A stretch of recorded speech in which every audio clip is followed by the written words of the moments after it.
okay, there is not maybe a one size fits all solution here, but that doesn't mean there isn't a solution. The recovery process is just as much about writing a narrative of how you're moving forward than it is like finding the magic silver bullet that just cures you.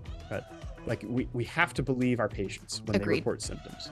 Very, very rarely, almost never, are people making up symptoms. I get asked this question a lot, and I haven't actually done any content on it. You're just going to drop it live on this podcast? We can swear on your podcast, right? Oh, yeah. Hello, and welcome back to another episode of Calling in Sick. This week, I am so excited because I get to have a guest who I have seen as a medical professional in the past before. You might know him from social media if you don't see him as a patient. I have Brehan Crawford of Crawford Wellness on with me today, and he is a traditional Chinese medicine expert. Hey, Brehan. Hi, Alex. Nice to see How you. are you? Nice to see you I'm too. doing well. Thank you. I'm doing very well. I'm so excited to have you on the show. You were instrumental to me in learning how to navigate everything else that was under the hood that's not just Western medicine. And that opened up the door to, I think, a lot of different healing methods for me. So thank you. I'm so glad. You're so welcome. Absolutely. So to dive on in, I think this week we're going to obviously learn about you and your story. And then we're going to just dive on into traditional Chinese medicine. What is it? Who's it for? How does it help? And how do people learn more about it? Sound good? Great. Yeah. Okay, let's do it. You want to kick it off and tell everybody who you are, kind of your story and how you got into traditional Chinese medicine? Yeah. So the short version of the long story is that when I was 2.5, my life was saved by antibiotics. I had a kidney infection or pneumonia, and then a kidney infection, and then was given intravenous antibiotics, saved my life. Unfortunately, wrecked my digestive system, and had a lot of, looking back in my childhood now, like it was never diagnosed as anything. It was just like, oh, Brian can't eat this, or he'll, have to run to the toilet kind of stuff. And that, persisted, turned into a lot of other issues. I was morbidly obese for most of my childhood and when I was a young adult. And, always fought gut problems. And my parents took me around to a lot of different flavors of medical professionals, regular MDs who were just like, you live with it. The far end of the natural medicine spectrum, where people would try homeopathy or really absurd food restrictions that didn't really seem to do much anyway. And just made me feel like even more of a social outcast. And then when I was about 14, my dad had a very high stress career, and he started having these episodes of being able to fall asleep okay at night. But after about half an hour, he would wake up with his entire body covered in hives, and he could not go back to sleep. And after, this started driving him insane. Like, I'm sure. Anybody who's gone through sleep deprivation knows it is a form of torture for a good reason. Mm-hmm. He saw a lot of different doctors, went to his primary, tried steroid creams, nothing, was referred to a dermatologist, tried something from them, I don't remember what, didn't help, saw a couple of naturopaths, and was just kind of resigned to like his fate of, his mental health was really suffering. And Sure. a friend of his said, hey, why don't you go see this doctor that I go to? He's a little bizarre, but maybe he can help you out. And my dad was like, I'll try anything. As many people with chronic illnesses, they reach that point of like, Yep. try anything. So I don't remember him going to, oh, my dog just walked in the room. We love having dogs on the show. I don't remember him going, much about him going to the appointment, other than him coming home with a bag of brown powder that he had to mix in water and drink a few times every day. And that he said that it felt like, or it tasted like he was putting a dish towel in his mouth. Like, it was just gross, but he did it.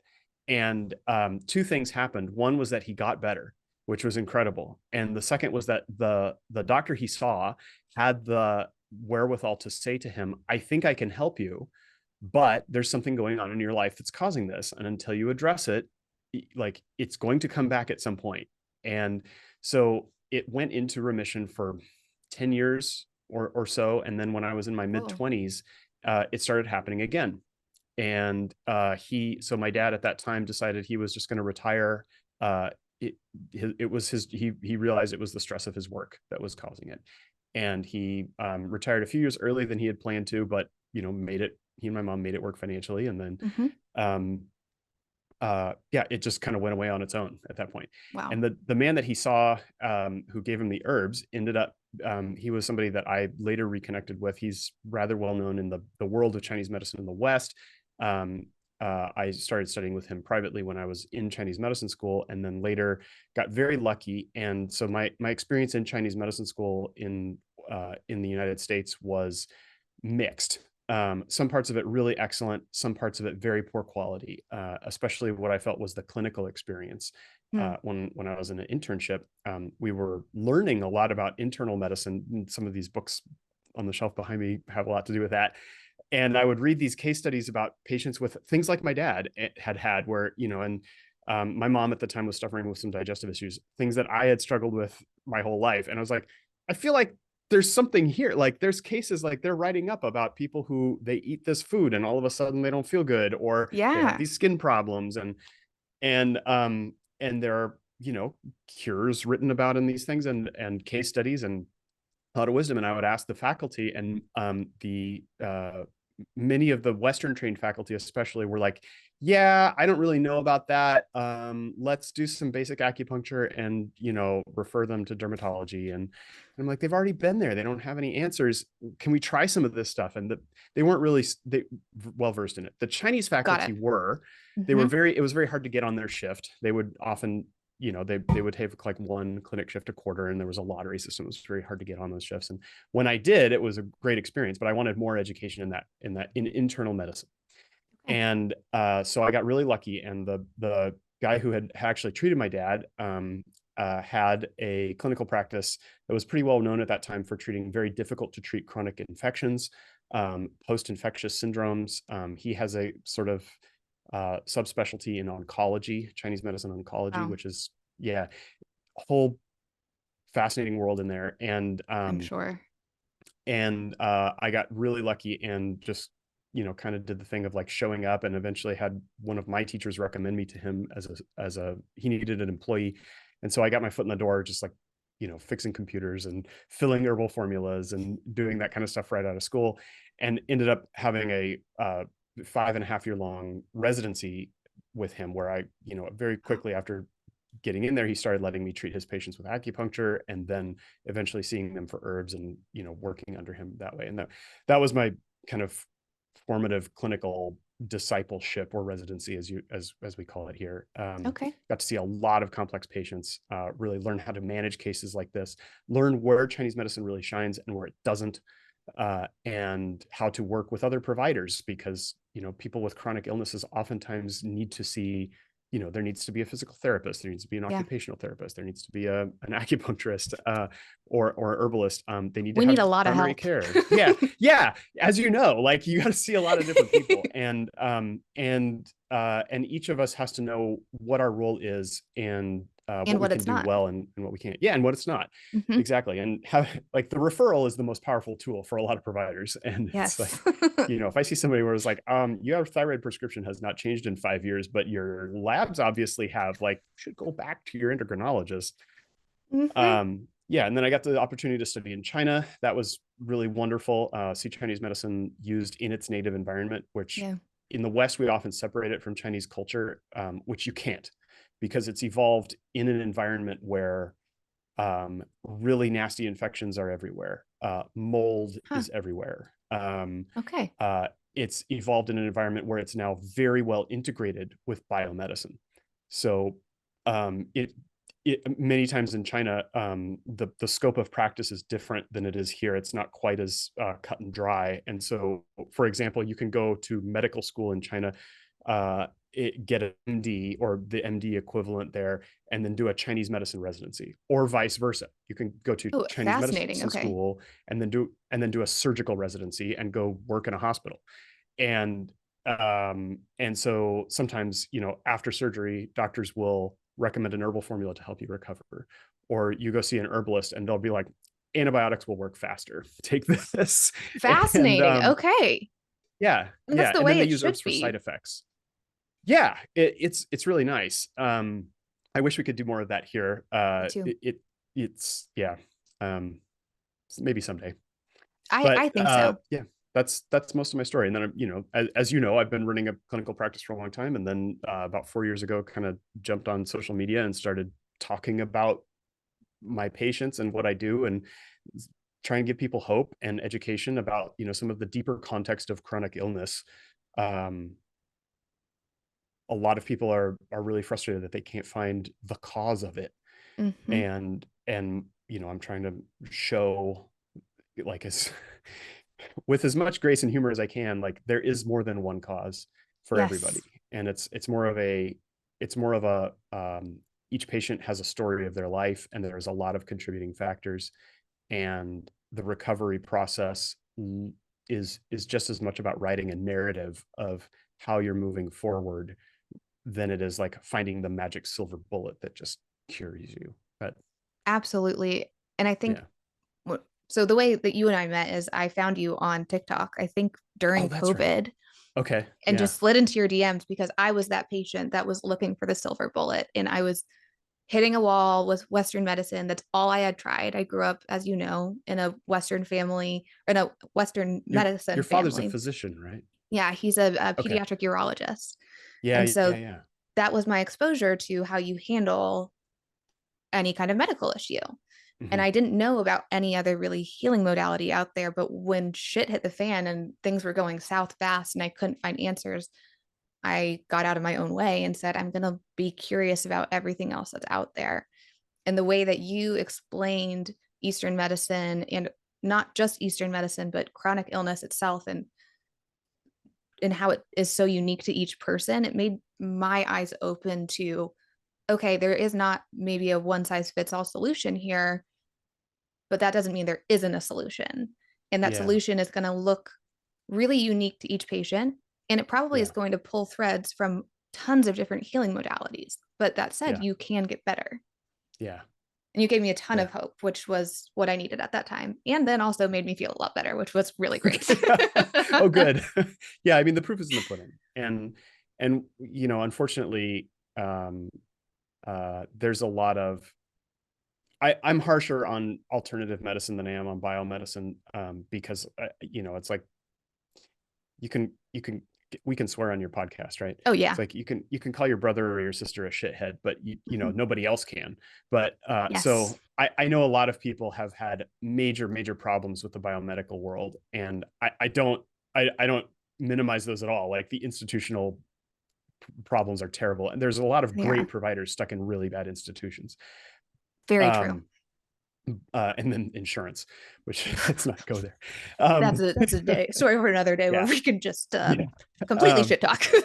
yeah, really. But the quality of alternative medicine care, I feel in the West, is oftentimes it's a very wide spectrum, and unfortunately, a lot of it is very poor and not evidence based and denies science. And whereas it Yes. should be like, no, you should be embracing this. Like the Dalai Lama says, uh, you know, um, we hold tradition as true, but if science can prove that it's false, we have to listen to science. And there's a lot of yeah, there's a lot of misinformation on social media, and I really, like, I've spread it by accident before, through like not understanding as deeply some of the very nuanced details of specific issues of infectious disease. And it's we need to be we need to all level up in terms of knowing what we're talking about, and knowing where we can help and where we can't, Yeah. and um yeah, leading people in the right direction. Super glad that you just touched on the prevalence of kind of misinformation online. I think that is not just true to, Eastern medicine, but Western medicine, functional medicine, all different healing modalities. Post COVID, there's Yeah, been a boom in it where there's also a lot of individuals that I think don't have training and don't have a background or foundation in science or medicine that are going up and becoming very large on social media and sharing what their perspective or their personal success has been in selling that as true science, and that is Yeah. the right way to treat things. Yeah. Potato Which as juice a for strep throat. yes.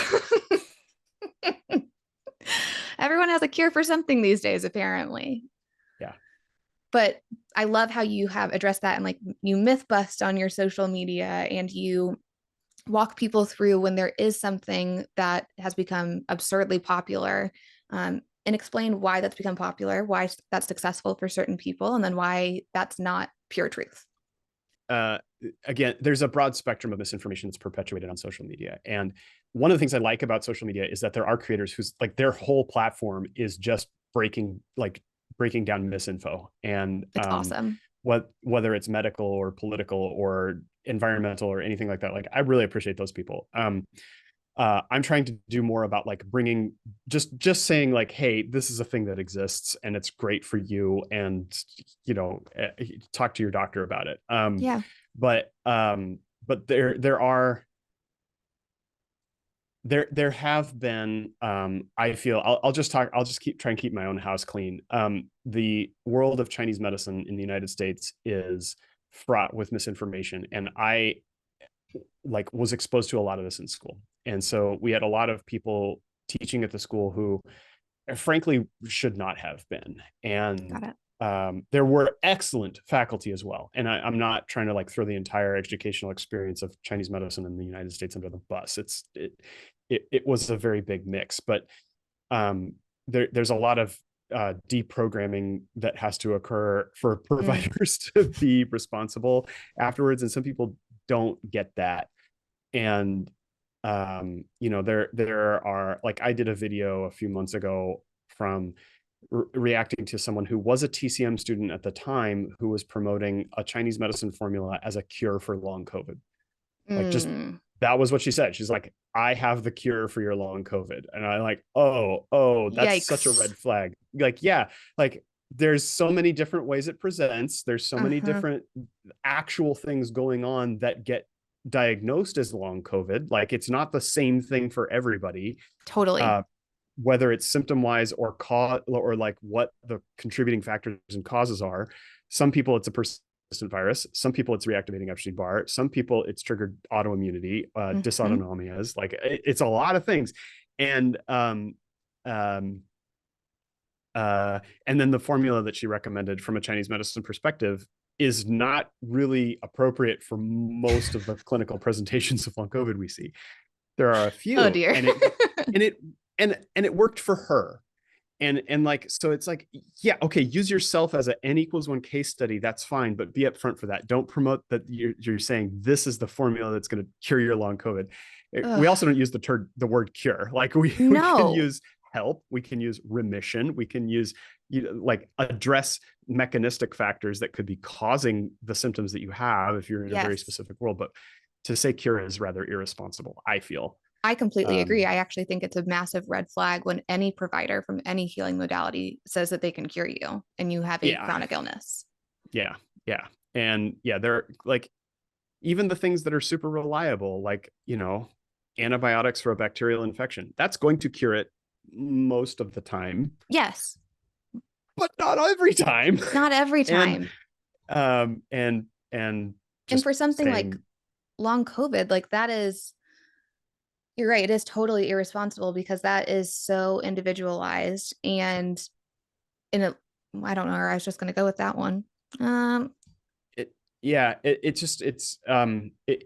it's a reflection of, I feel, a poor standard of training and professional responsibility. And then yeah, we have a board that's nationally certifying, and we have an ethics standard that we're held to, and things like that.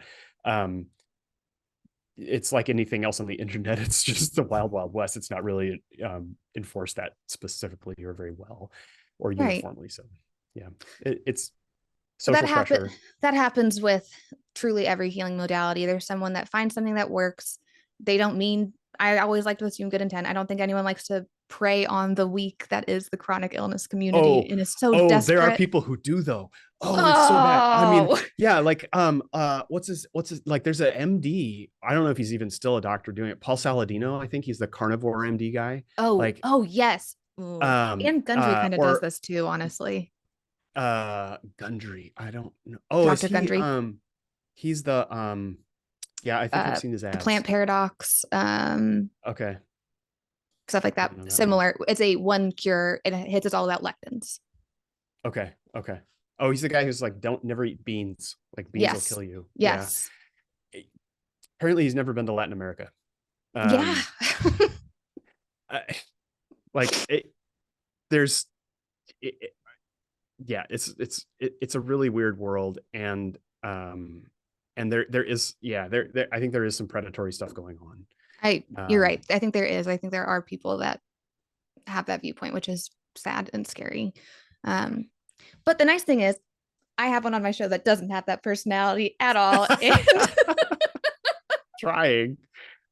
and Uh, certainly takes the individualized approach per patient, which is exactly yeah, what honestly every healing modality should do. So maybe yeah. you can tell me a little bit about like what is the foundation of traditional Chinese medicine? What is the goal Mm. that it's after? What are the pathways that it looks at? The foundation could be talked about by people who are much better anthropologically than I am in terms of their education, but um, it's it's something that most cultures, when they're stable for a long period of time, develop an indigenous form of medicine. Mm-hmm. And China's been, relatively stable in terms of its cultural development, and for, like, I'm not trying to A minimize long like time. civil wars and things like that, but like there's a lot that's happened in 5,000 years. But relatively stable in terms of a continuous track of multiple.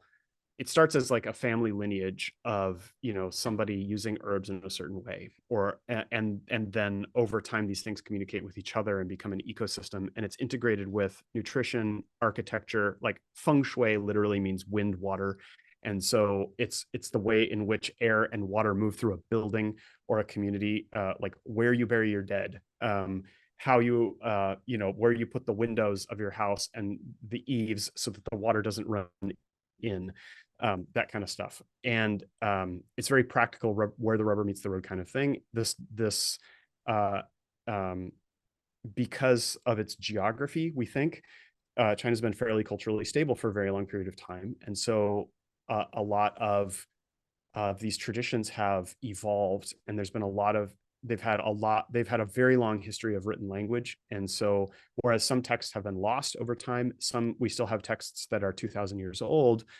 or more, that describe certain traditions or certain herbal formulas, or presentations of illness, or epidemics of disease. And these things have all, it's not, Chinese medicine isn't one medicine. It's thousands and thousands of family lineages and cultural heritage that have, you know cross-pollinated over the years. There is sort of a brand of TCM, that traditional Chinese medicine, that's put out by the Chinese government, and has a whole institutionalized academic nature. There's a lot of scientific research going on in that world, which I think is incredibly cool. Um, Validating traditional things and sort of Absolutely. cleaning up some of the parts that Needs don't to pan happen. out. Yeah, yeah. But yeah, that's how it's developed. Um, That's really, really and interesting. you had a second part of that question. So the I've foundation of forgotten what it, you asked. that's okay. The foundation of TCM is essentially, if I'm hearing you right, it is an amalgamation over a very long period of time of different lineages of addressing Mhm. health issues. Yeah, And from my understanding and what you've shared with me, the way TCM looks at a person with a health issue is not in a siloed um, specialist way like Western medicine does, but the whole body and whole person at once. And so yeah. from like the It's a top down, very it's different. yeah. It's very much a combination of what people would think of as like a functional medicine and an environmental medicine. Yes. So we're looking at the way that humans interact with the environment and the way that the environment contributes towards health and illness. And for a very long time, they have noticed that people who live in certain climates have different ailments. People who live in cold, damp climates or hot, damp climates have different health concerns than people who live in dry climates. And like we have even in the West, people know this, like you have snowbirds who, like, you get older, you live in New York or the Pacific Northwest here, and your knees and your ankles hurt a lot in the wintertime. You go to Arizona or Florida, it's warm, And it's it maybe resolves. not, yeah, it's like, it's, oh, that my joints feel better, no kidding. Uh Things like that. But they also have talked a lot about like mold illness for a long time. The places like Sichuan province, which is where a lot of Chinese herbal medicine comes from, that's currently being used in the West, has, it's so damp, it's so humid Huh. and wet, and there is mold growing everywhere. And so the lifestyle has evolved along with that, and the medicine has evolved along with that. Um, the cuisine, takes that into account. People eat a lot of spicy food because that stuff has aromatic compounds that really help your body deal with fungus. And Interesting. yeah, yeah. So would you say that that's kind of the, maybe not that's the only reason, but that's a reason why people like me that have autoimmune issues that are greatly impacted by environmental factors or Mhm. conditions, why TCM is such a good answer for people like me? I think so. Uh, and um, and because it'll meet you where you're at as a patient. It's it's like there are people who are, we Western medicine does this too, and it's really starting to come around to it in a broader sense of, most diagnoses can be boiled down into what we call either excess or deficiency. And so in in very broad, gross terms from biomedicine, like excess is going to be things like an infection, something you have that you don't need. Got it. Um, or deficiency is usually going to be like, anemia, or insomnia Vitamin is a D. sleep deficiency. Vitamin D, great example. Yeah. And Chinese medicine has looked at this for a long time. And people who are chronically ill, almost, this is, again, I'm oversimplifying this, it is there, it is a personalized medicine, but if we're going to paint in very broad strokes, We are. yeah, almost everybody starts in the excess category. Okay. And that's the things that we see contributing towards chronic illnesses. There are genetics, that's a different factor, but we're going to set that aside for now. But like the things that are postnatal, are going to be things like environmental toxicity, which partially does affect the prenatal, but Sure. microplastics, pesticide residues, Heavy um, metals, heavy metals, industrial toxicity of all kinds, agricultural infection. runoff. Yes, Me, Indiana. yeah, um, uh, infections, which affect people differently. Uh, Exposure to the weather, the climate, Hmm. what you eat, and who you live with, what kinds of things you put on your skin, whether that's clothing or products, uh, and all of this stuff can create a thing where you're getting stuff you don't necessarily need, and it's more things for your body to deal with. Stress is another one, Oh, and so totally. like constantly being under a lot of stress is going to affect your immune system and your immune system's ability to deal with all of these things. And so they just overwhelm a person. They start to manifest chronic illness. There's often a catalytic factor, like long COVID is a great example of that. If we're going to use that as one, It's a great people can example. have Yes. something going on for a very long time. They kind of feel like they're always on the edge, burning out, overwork, not enough sleep, like that's a deficiency. But eating a lot of greasy food and alcohol, and all of a sudden COVID hits, and just Wipes that's them it. out. That was Mhm. that was the straw that broke the camel's back. And then as these things progress over time, all the inflammation that comes from that kind of, from a Chinese medicine perspective, it does what we say, it burns up your yin, which is Mm. your body's, you can think of it like your body's reserves. And so you become deficient over time, and qi, you use a lot, it takes a lot of qi and yin to produce that inflammation. And so you start to become deficient over time. And eventually, whereas most of the people that I see clinically are very clearly in the excess category, they do develop deficiencies over time, which need to be addressed later in treatment. But sometimes people are so deficient that then they become very, very sensitive. They have no capacity to handle any one more thing. And these are the people who are like, the music is too loud, I have a headache. Like overstimulation like that, or like Yeah, maybe does MCAS fall in that bucket too, with being it hyper reactive can. to? It can. And most people, when I see them with MCAS, are predominantly in the excess category, Okay, but there is some deficiency that needs to be addressed, usually at a later interesting. stage of treatment. Okay, okay. There's a thing. Here's one that gets talked about a lot incorrectly on social media, which is electromagnetic field sensitivity. Oh, tell me. I And am so excited for this. there's I get asked this question a lot, and I haven't actually done any content on it, because I need to find, I know there is data to back up what I'm going to say. I haven't found it. I haven't gone on Nerd You're just gonna Safari long drop enough it to really live on this get it clear. podcast. So, well, I'm gonna drop the info, and I hope I'm not wrong, because I'm gonna uh, um, EMF sensitivity does happen to, and these are people who unfortunately are very, very vulnerable to scams and misinformation. And they'll do things like buy the sticker that goes on the phone that does nothing. Yeah. Or like build themselves a brand new house that's encased in a Faraday cage. And it's like that's not going to help you. They do try to get away from the things that are causing them symptoms, which is totally understandable. But the world we live in now, it's really hard to get away from Wi-Fi signals, from cell phone towers, from electrical wiring in a building. And like some of these people have gone to the degree that like their house is on, like they have closed circuits that they can turn off the wiring at night. Like there's no electricity because they cannot sleep if that's going on. Yeah. So Chinese medicine has described for a long time this phenomenon we call wind, which mostly correlates with things we would consider infections, especially viral infections, sometimes also neurological disorders. So Okay. tremor is a form of wind. If you have a muscle that's doing this, that's a kind of wind.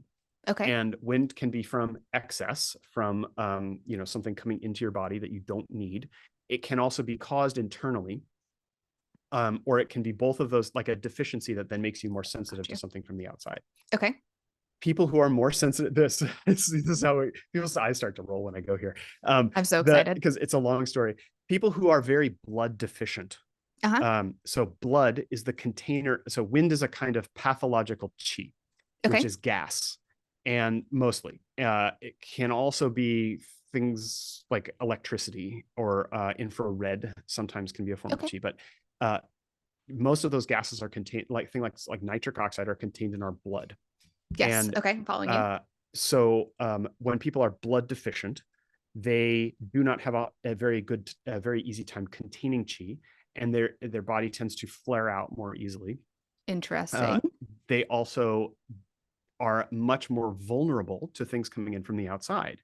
And so the people the demographic we see that are EMF sensitive are almost uniformly categorized in Chinese medicine terms as blood deficient. And there are case reports going back a long time in China of people who largely blood deficient, very sensitive to electrical storms, and which, like, we haven't had Wi-Fi for that long, right? But there's been lightning, and there's still been and there's been wind, and which seems to affect the body in a very similar way, and they get headaches, and they get vision problems, and they get fatigued, and brain fog, and confused, and like all of the symptoms that people describe related to EMF sensitivity. Like we have to believe our patients when they report symptoms. Very, very rarely, almost never, are people making up symptoms. Agreed. Or just overemphasizing the severity. Like severity of pain of any kind of symptom is incredibly personalized, and people who are very, very, very deficient are going to be much more sensitive to pain than people who have a lot of excess. We're the ones who are like, bouncing off of the walls in life. What, like, that hurts. That's Yeah. so true. I mean, think about like B12. Yeah. If you're low on B12, you're probably Yeah. hyperreflexive. You probably are very Yep. sensitive to pain. And Yep. that is a very real experience. Yep. And that's a Okay. very important component of blood. This is so interesting. So what about like the common person that is in on this train that EMF is super bad? I mean, we know that it's probably not like great for us to have EMF radiation all the time, but is there really a need to like go full tilt? Um, so again, I need to do more research in this to really Yeah, make sure fair. that I have my facts straight because I don't want to spread misinformation. What I do know is that we all have very powerful radios close to our heads most of the time. Yes. And so these things, not very powerful. These things, pretty freaking powerful. And but the radiation, this is my understanding, and I if I'm wrong, I hope someone in your comments section will correct me, and I will go retract all of what I'm about to say. But what I have read so far is that if you're holding this and it's touching your head, like if it's right here, Uh-huh. this is not good for you. Phone to But head, not good. 1 inch away is okay. Or like Okay. it reduces the severity of the radiation by I Dramatically, don't know, right? so much that it's negligible in term if at all in terms of its effect on your health. Interesting. Okay, Um so just use a speakerphone. yeah. Or and some people get really obsessive about the earbuds, and I've even seen ones that are like there's like a hollow plastic tube that goes into like a it's like the tin cans on a string that we used when we were kids, but it's small enough that it fits in your ear, and then the tube, and it does carry sound, and the tube goes, it's like 3 feet away, so your phone can be that far from you, and you can still hear it, but there's no like radio waves close to your Fascinating. head for people who are afraid of earbuds. But There's a hack for everything these days. yes, but speakerphone I think is worthwhile for most of us. Um, Okay, okay. yeah, or turn the volume up on your phone and hold it this far A away little from bit your out. head. Okay, that Like makes sense. most people can still hear that. Okay, so we've got the deficiencies and we've got the oversaturation. Excesses. Except, thank you. Yeah. That was a good brain fog moment. We've got the deficiencies and the excesses that kind of make up traditional Chinese medicine and how a patient is looked at. Who are the best candidates for TCM? Um, who are the best? Like would we say, I don't know. Would you say every single illness in the world is best addressed by TCM, or would you say that Oh, there's certainly not. specific Yeah. ones that are better addressed by TCM? So the things that I see are, I don't want to say like a slam dunk, but usually respond pretty straight in a very straightforward manner. Are IBS, Mm-hmm. fibromyalgia, um, and most of the comorbidities that come along with that. Um, Chronic fatigue syndrome is a little bit harder for some people. Okay. There are some people who like it's comorbid with fibromyalgia, and as we treat the the causes of the pain that we can see, the energy level comes up in a very similar fashion, or it tracks along with that. There are other people who it does not, and I have seen some patients with chronic fatigue syndrome that I couldn't help, and I don't really know why. Um, but for the most part, it tracks along with fibromyalgia. Interesting. Chronic infections tend to respond very well to Chinese medicine, um, bacterial and viral. Um, and Neurological disorders sometimes can be either palliated very well by Chinese medicine, or sometimes put into remission. So, like things like Parkinson's, we don't have cures for that. Right. Progressive degenerative conditions, we can sometimes slow the progress, and we can often help with many of the symptoms on a temporary basis. Acupuncture can treat pain very effectively for some people, but sometimes it's temporary relief. Right. Uh, but some kinds of things like diabetic neuropathy or sometimes chemo-induced neuropathy respond very well to herbal medicine. That's awesome. Yeah, yeah. I And and we I use feel like more than just herbs too. and I feel like But those are also all kind of groups of individuals that have kind of a rough spot with Western medicine finding relief. yeah, yeah, it's something that I feel like Chinese medicine slots into the medical system really efficiently in those worlds. Um, yeah, a lot of digestive issues respond very well to TCM.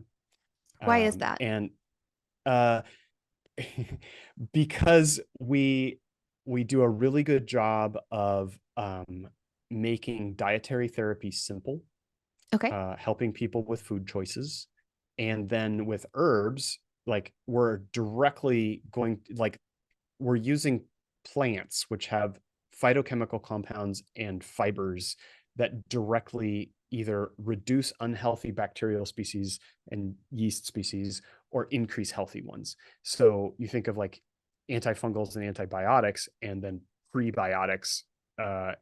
These things are wrapped together in plants all the time in nature, and like plants have had to evolve to survive in a world of bacteria and yeast and fungus, and um, they have they have evolved compounds in that fight these things off all the time very well, especially plants that grow in like fungal ridden environments. And so when we eat totally makes sense. those we break them down, and those components are released and then have a direct local action on the the flora of our intestines. And that stuff oftentimes affects digestion so quickly. And Hmm. anybody who's I think of a really cut and dry example. Anybody who's ever had like food poisoning and then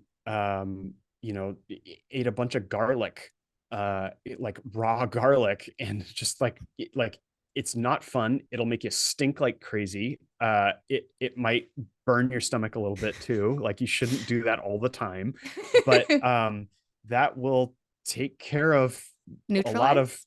yeah, a lot of bad bacteria very quickly. Or Hmm. oregano, like you can make oregano tea, or take oil of oregano capsules, and like that affects a lot of travelers' diarrhea and food poisoning pretty quickly. Fascinating. Um, yeah. So what is maybe going into that then, what's like a typical protocol look like? And it's not just herbs. You're walking through some lifestyle changes for patients. So if a patient was to come to you, what's that process look like? And We how do long does well. it take to like find relief? Because I think there's a lot of frustrations with Western medicine where it's, especially with autoimmunity, you go on a medication and it's 6 3, 4 months, months. Yeah. 6 months, and then question mark. Yeah. Um, so it's going to depend a lot on the patient. Totally. With digestive symptoms, we Mhm. oftentimes see those start to change in the first 2 weeks. Cool. And if they're not changing in 2 weeks, we're not on the right formula, and we need to either find something we haven't found yet or change direction. But usually 2 weeks, you'll know it may not be all the way better, but you'll see some change. Um, Okay. Autoimmunity can take longer. But for example, we know that a lot of immune factors are influenced by gut microbiota, and so it may take, if we see, usually we can tell. Like if I'm seeing an autoimmune patient, I'm going to do a whole review of systems on their first visit. I'm going to ask about digestion. I'm going to ask about what they eat. I'm going to ask about their sleep habits. I'm going to ask about pain. I'm going to ask about things that have happened to them during their life, to give them context of how I think this developed for them. But if and this is why I say Chinese medicine is kind of one of the original functional medicines, is because we don't usually address the immune system directly. We're going to address gut function. We're going to address sleep. Like if your sleep hygiene is not great, I'm going to teach you all the things like, set a consistent bedtime, don't use Mhm. screens for, a half hour before you go to bed, like the Lower that boring stuff that caffeine. works really well that everybody should be doing. Yeah, like get a little mild exercise earlier in the day, don't drink caffeine 12 hours before you go to bed, like that kind of stuff. Yep. And then if they're doing all that and not able to sleep, then I'm going to use an herbal formula to help them get to sleep or to help them stay asleep. I Uh, love it. if they're not digesting food well, first thing we're going to talk about is diet. Are you eating only bacon and beer? Like, this is going to cause problems for you. Um, are you eating mostly I'm shifting people towards a diet of a lot of cooked plants, uh, including things that oftentimes get pushed aside on autoimmune diets like grains. It can actually be really safe and even helpful for people with autoimmune conditions. Not always. Sometimes there are specific grains like koik seed is one we recommend a lot. White rice is usually safe for people, not always. And there's Mhm. some individualization in that, but we oftentimes want them to get some starch and some glucose and things like that. But away from very rich diets most of the time. And then it's like, if you're doing that, if you're eating well, if you're rubbing your stomach after you eat to start, really help you get more digestive juices and peristalsis through your intestines. If you're drinking a little bit of hot water throughout the day, like hydrating with hot water is really important for people. And this is catching on fast in the West. One of my most viral videos was talking about it, and now I'm like hearing about people who heard from somebody who heard from somebody who heard from somebody that they saw a video on social media about how hot water, I don't know if it was mine or not, other people have talked about it too, but like culturally it's making its way through the West very fast, Good. like the benefits of not drinking ice cold water all the time, and hydrating with warm liquids is super helpful for your guts. Tell a little bit about why that is really helpful. It increases intestinal motility and blood supply to the digestive system. Like, cold constricts and Right. warm expands. So if you put something warm on your skin, it gets red. Hmm. It heats up. That there's an increase in vasodilation and blood flow. And when you're cold, does the opposite. It makes things tighten up. Shrink. And so if you put cold in here, your body will heat it back up, but it takes a lot of energy to do that. And in the meantime, it gets tight. Talk to any ER provider about how many patients they've seen in their life who presented with all the symptoms of having a cardiac episode or like a heart attack, but actually had just drank like a milkshake really fast, or had something with a lot of ice in it. Like, this is a real thing that happens, and they get severe like esophageal pain that, Ugh. yeah, looks like a medical emergency. And it's like, no, you got cold damage. That's it's there's a whole As easy as where is it? that. This book is Uh-huh. called the Shanghan Lun. It translates as a treatise on disease caused by cold. Like, it's one of our foundational texts in Chinese medicine. And I so you am think of so like, intrigued. mammals are warm-blooded. We are Yeah. all supposed to be warm all the time. We can create our own warmth, which is nice, but like the this is not scientific, but the difference between a living body and a dead body is that this one's warm. And so It's the it's only like, difference, really. it's I mean, it's one of the main ones. It is the main one. Um Yeah. so so yeah, warmth is really important. Cold is really, really dangerous for people. But if we get them eating well, we get them, doing some tummy rubs, we get them hydrating with warm liquids, uh, maybe some ginger tea or something that's very basic, peppermint or something Mhm. like that, eating more herbs and spices, and digestion is not going well, we'll use herbs for that. Uh, Like almost supplementation post lifestyle changes. yeah, I mean, and usually by the time people see me, they've consumed enough of my content that they're already doing all that, and they're like, I Makes need sense. I need you to recommend herbs for me. Okay. And there are some things that, like that, that are, so in China, like, you don't see a doctor first, you see your grandma first, or somebody who knows what to get at the pharmacy, or you go see the pharmacy tech and they're just like, oh, you have stomach, like, take this, like, and then if that doesn't work, Got then it. you go back and see the doctor.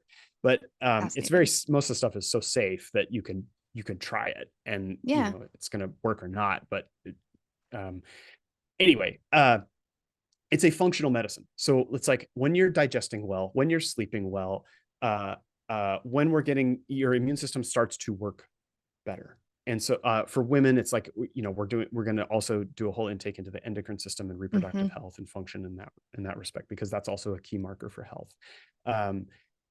Pain. When people are in pain, very often there's something going on that's not great inside their body. And so we're going to try and get you out of pain. And whether that's a referral to PT or some kind of medical qigong or a breathing exercise, or a course of acupuncture or some internal herbs that modulate nociception in a way that the patient needs. They get out of pain. They're having good tummy function. They're sleeping well. For women, they're having like a regular period. If Mm-hmm. it's the time of the life when that should be happening, and all of a sudden, things start to lift, and the severity of a lot of illnesses starts to reduce. And that's why it's a functional medicine. Like, and it's we can influence autoimmune factors directly in Chinese medicine with herbs, with plants. Yes.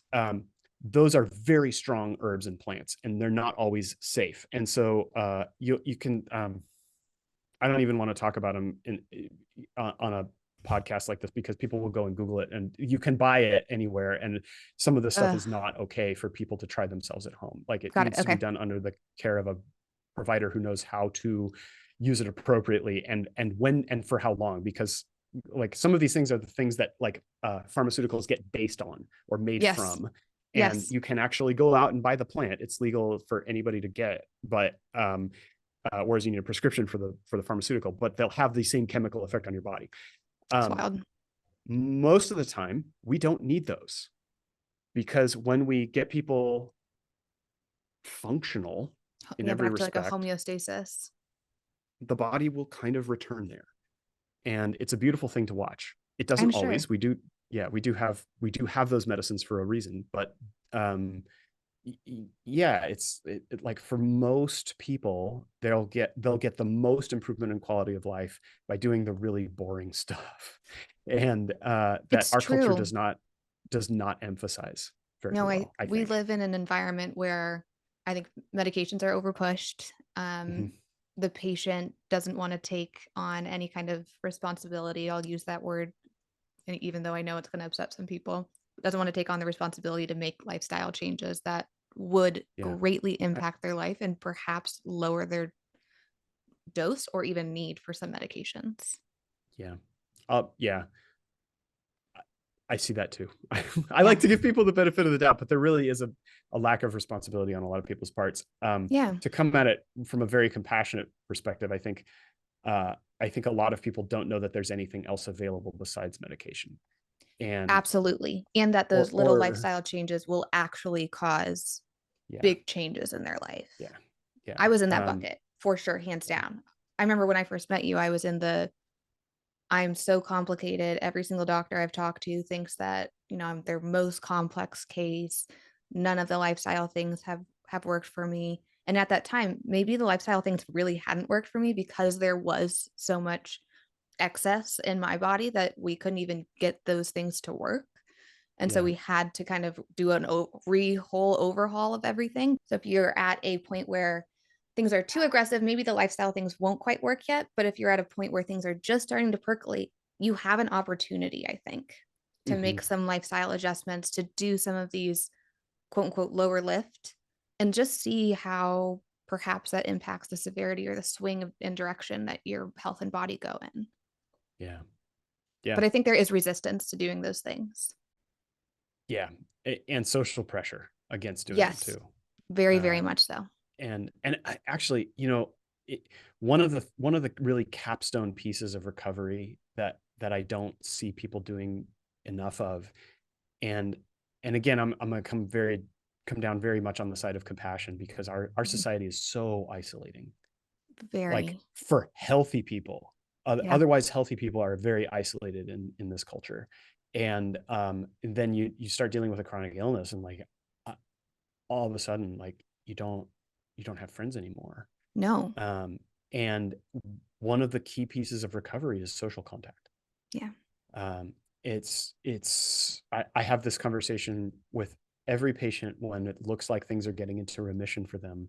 There's oftentimes like that 10% Mhm. of energy that they're not getting back, and or they just feel really, really vulnerable still, like they know it, that they're just like, something, You it's gonna hit me carry something again. still. You carry the fear that Yeah. the other shoe's going to drop Mhm. that. Yeah. Yeah. And the thing that seems to help them the most is making good friendships and seeing people all the time. Yeah. Like, a lot of human contact. And I don't know if it's completely psychological or if it's a microbiome exchange, or because like we're all putting off critters all the Totally. time, and it's not just from physical contact. Like it's not just if you're hugging people, it's like, in the air around us, we all have a little, it's not fun to think about, it's a little gross, but we all have a little cloud of bacteria surrounding us all the time.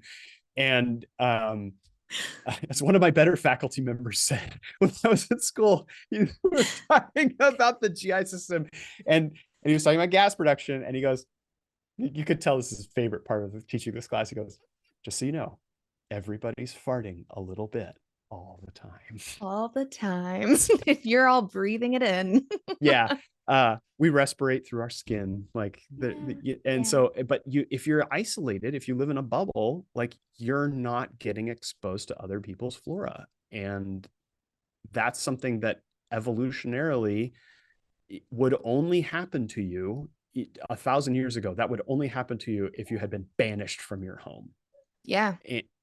Otherwise, like you would be around people all the time, not just even if you're sick, but especially if you're sick, because people would be bringing you soup, Yeah, taking care of and you. fluffing. Yeah. And when we live in an isolating culture, the solution to many aspects of recovering from chronic illness is greater contact.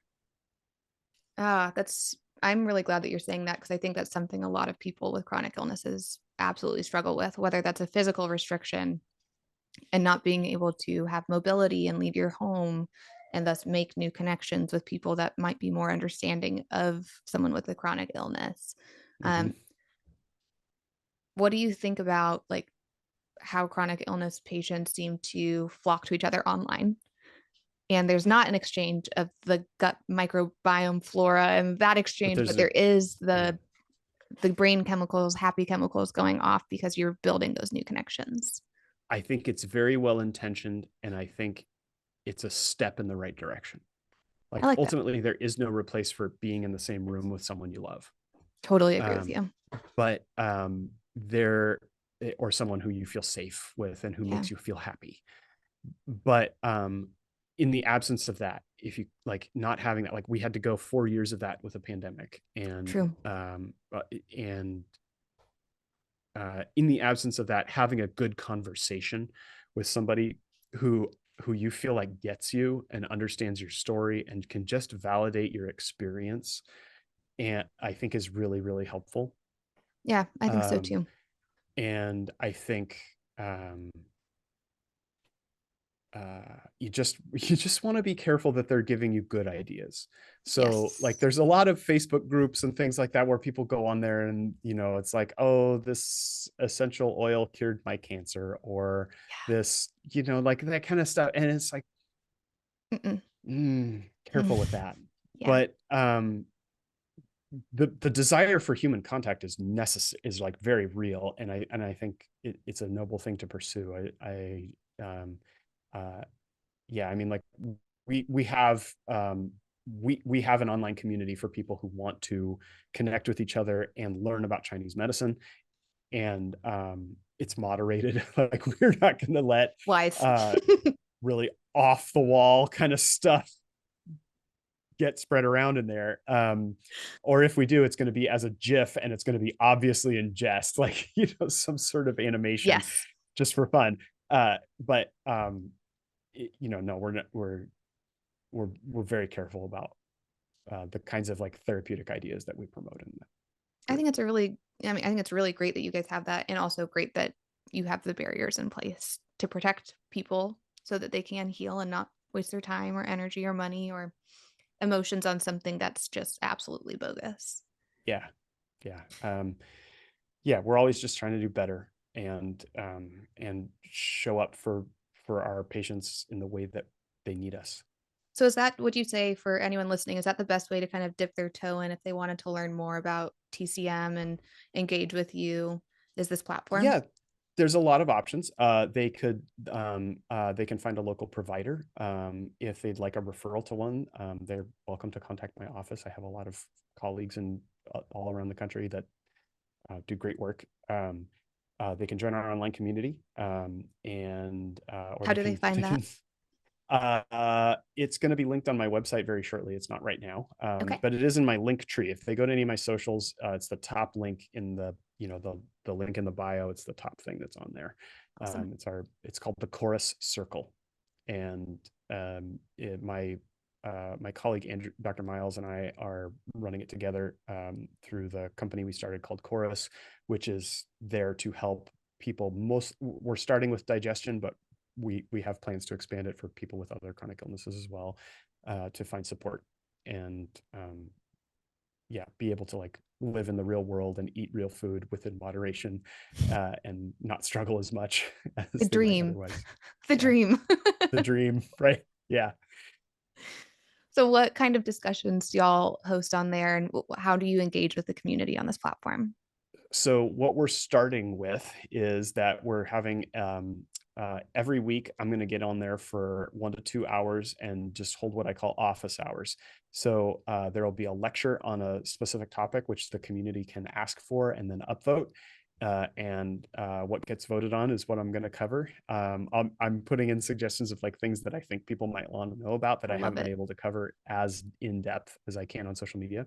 Um, and so I'll be available for that, and it's a live lecture. It'll be in a Zoom. You can show up, you can ask questions, you can do that kind of thing. And then I'll also be able to look at people's tongues and kind of take a history. And it's not going to be a true patient experience. Obviously we're not in the same room, but also, I can't make like direct medical advice to people this way, but I Sure. can give them context and history and things that they can take home and ask their doctor about.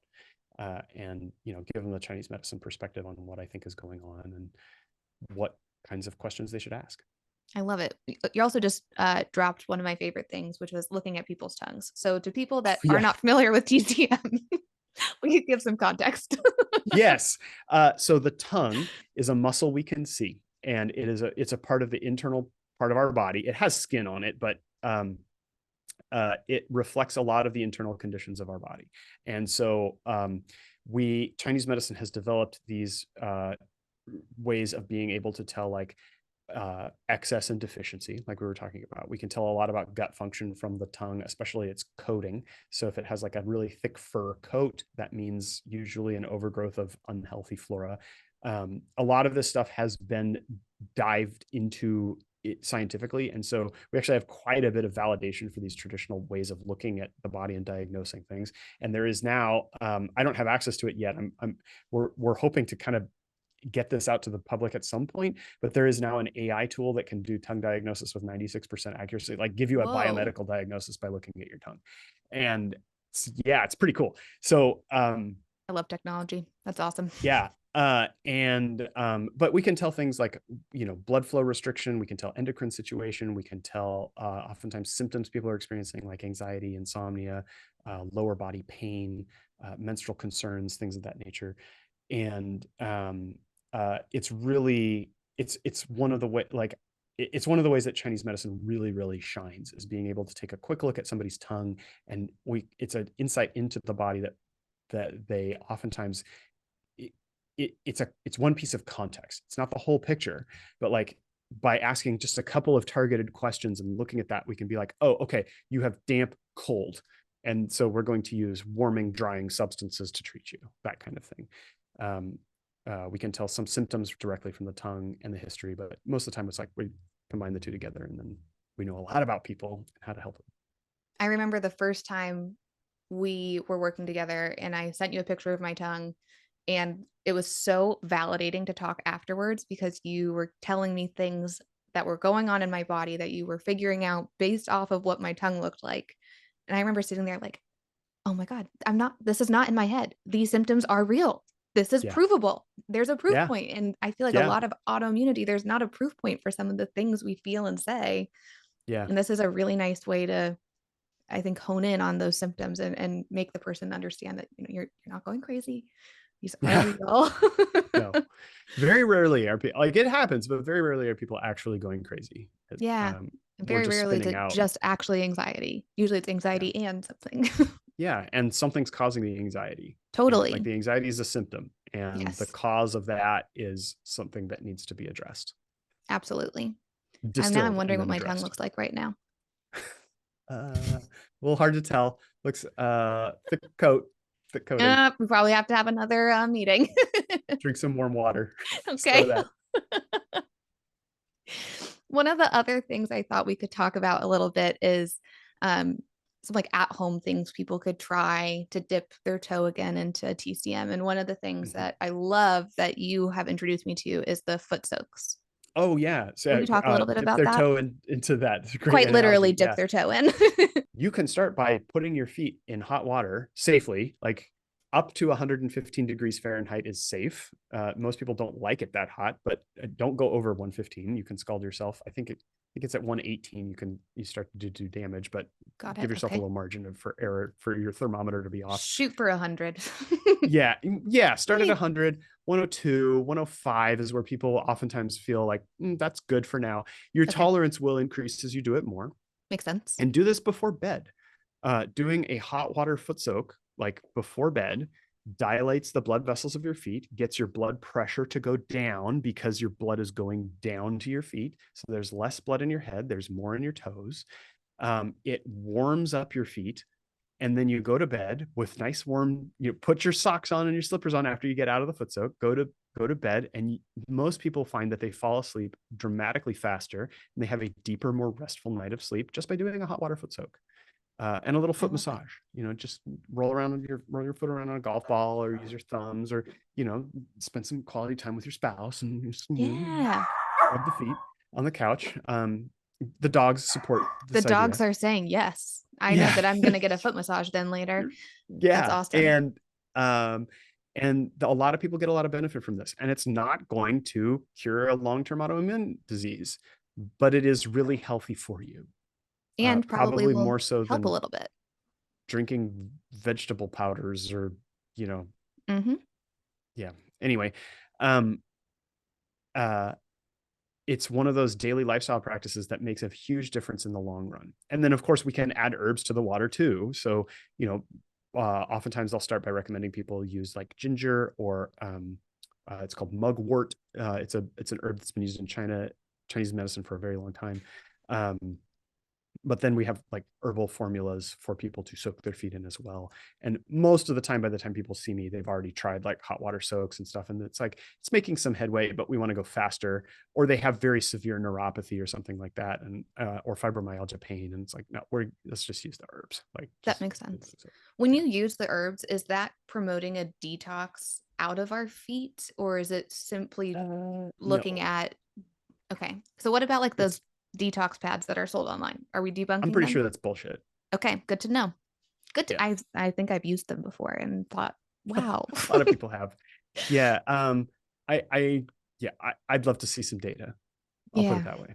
that's fair. Um, So what do the herbs do so the different, herbs or like have what are they targeting, I guess? beneficial components that go into the skin. Okay. So some of these are plants that you can drink internally, like ginger, mugwort, things like that. Are generally safe.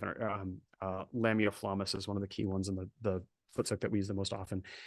Those can be used internally. Saffron's another good one. Acorus. I'm trying to think of. I'm thinking of all the ingredients in the foot soak. But there are some herbs that rhodiola, for example, can be used internally. But there are some herbs that like rhodiola is very hard to dose internally, and Okay. so it's a great herb for helping people get more energy and get better quality sleep. It's shown to improve mitochondrial function and things like that. But finding the dose is really hard for a lot of people. They'll Hmm. take a little bit and they find that they cannot sleep, or they're very tired. They'll take some in the morning and it makes them more tired. It's very forgiving when you put it in through the skin. Ah, Uh, I and love that. so, Wonderful. yeah, yeah. Acorus is an herb that we use in a lot of digestive formulas. We use it for bronchial dilation. It's a mucolytic. It dissolves phlegm. It also has a lot of action on brain fog, and it actually helps to promote neurogenesis. So when you take in Acorus through the skin or through the GI tract, it secretes factors that help your nerves to start growing again. And so it can directly trigger the regrowth of peripheral nerve tissue, which can help people with neuropathy, as you would expect. Yeah. Saffron can do that for for blood vessels. It promotes the expression of it's called VEGF or VEGF, vascular endothelial growth factor, and so it triggers the regrowth of new blood vessels. And again, very helpful for neuropathy, very helpful for people with chronic joint problems in the lower body to do a foot soak with these things. And that takes a long time. You have to do it for a while. You have to do it consistently. But it's, yeah, like oftentimes after one, people will notice like a tingling effect in the feet. And they're like, oh, whoa, that's kind of cool. It's like your foot was asleep and now it's waking up again. You know, Mm-hmm. if you've been sitting on your foot for an hour and it's completely numb and you shake it out and it feels like, you know, pins and Yes. needles. It's that kind of a feeling after you do the foot soak. And They're that's a, amazing. They're yeah. amazing. Okay, well, maybe we wrap today with doing a little touching on your advice for people integrating TCM into their care team, into their care plans. Yeah. Um, find, so first of all, ask your friends. One, it's a great conversation to have with friends. Two, word of mouth is usually how you get the best referral. So Um, true. uh, if you are taking pharmaceutical medication, one of the first questions you should be to your TCM provider is, can you help me navigate the side effects of medications that I'm taking safely and make sure that what I'm going to take from you is going to work safely with the medications that I'm taking? And then find somebody who listens to you. I think it's, there are, one of the privileges of being in this field in the West, like I've talked a lot about the bad parts of it, but one of the privileges is that because we are on the edges of the medical institution and medical infrastructure, we get to decide how we want to work. And a lot of us do take a lot more time with patients on their first visit. In China, you don't really, they don't do that. And that's a difference here. Uh, Part of what we're doing is building rapport because a lot of people don't have trust at first, and we're trying to like really show that no, we can actually help. Whereas in China, like it's very very fast paced kind of thing. But also the good doctors there see 200 patients a day, and they've been doing it for a very long time, and they know exactly what they need to do. And they're like, let me see your tongue, feel the pulse, ask 2 questions. Here's your formula, get out. Like Yes. it's not a lot of You have customer to service. educate the patient too a little bit on what Yeah, TCM is and how it impacts us and XYZ. So it makes sense. And exactly. it's Yeah, awesome that you get to spend time. and and it's a different culture. People are, there's a lot less personal space. There's a lot less isolation. Hmm. The food is very vegetable heavy. It's like it's And has intrinsically heat. a bit healthier. Yeah, lots more herbs and spices. Hmm. Herbs are used in cooking all the time, and so like medicinal herbs will be used in cooking. And oftentimes if there's someone in your family that has a little bit of Chinese medicine education, they'll, it's They'll like be chicken dosing soup. you. It's like, yeah. Oh, they'll be cooking vegetables with some, like apricot seed kernel or something like that to help your lungs. Like it's our lily bulb or something like that. Ginger goes in everything, that kind of Yes. stuff. Chili peppers and garlic are very very healthy for a lot of people. And it's like, yeah, I eat that. um uh so they don't need to have as long of an intake as they do here. But that is something that a lot of patients, especially if they're struggling with a chronic illness, will find very comforting and helpful, is someone who will take the time to listen to them and answer their questions. So How to integrate it into care, aside from asking like, yeah, can you navigate the world of polypharmacy with me? I love that because I think there's a fear for a lot of people to leave Western medicine because they don't want to stop taking Western medications because Yeah, I'm in that bucket. I still take Western medications because I know that that's what I want to do and I need to do with my body right now. yeah, And finding functional providers, nutritionists, TCM providers that all are supportive of that, I found is really, really helpful versus I think there is a bit of a culture, especially in functional medicine, where Western medicine is kind of shit on, honestly. yeah, yeah. And I think Western medicine institutions are all not uniformly, but very commonly pretty shitty. But the providers are Yeah. excellent, and the medicine Yeah. itself can do miracles for people, and Yes. and should not be just like, let's not throw the baby out with the bathwater. Exactly. Um, yeah. So Exactly. finding a provider that can navigate that, I think, is pretty important.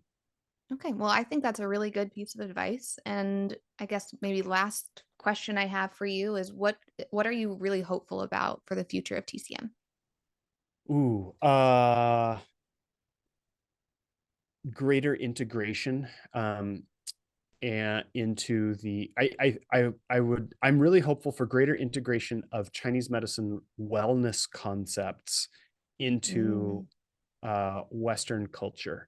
And that's things like drinking warm liquids, eating cooked vegetables, uh, doing a hot water foot soak before bed, like spending more time with your loved ones. Like the really pragmatic stuff. I think that has the most impact for the most people uh is getting adopted here pretty well. And I've seen a change in people's willingness to do these things just in the last couple of years.